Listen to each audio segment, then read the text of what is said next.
excuse me.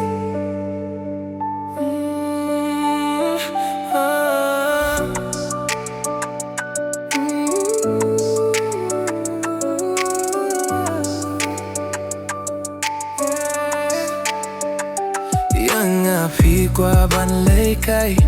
Jing ye chawai pi ai Hang ngar we ban ki jing khoslai Ngam la bang klet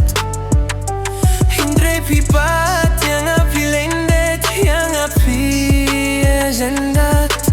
Umat bami nangate kitag She's in Gazni Pinsa yang tang Fi wan rajeng pang Umat kimi kumbasha dung dunam sarang Kat no nga pangayam Tang lai daw bang aduna Pikno tang haita Pikloy banshit kala Mampoy perkaba pelle kumne Krem nong tint men yaid hange Yang apila shit killa Yatut pim dun jingne chisha Shawe pitaba Yang api pen bet Yang api pen shobet Pim yed hadu do nu Fikren tang da utili Shisien kasi Pin sayang tang Piwan na jingpang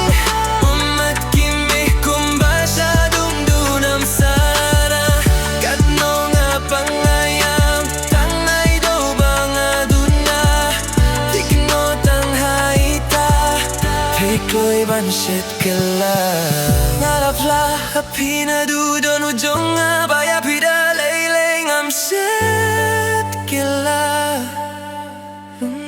Kajing ye jong apim yohi Bangayet nang api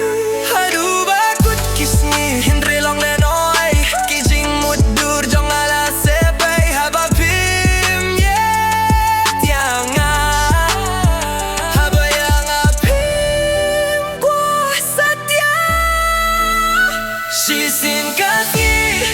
Pim sayang tang Piwan rajing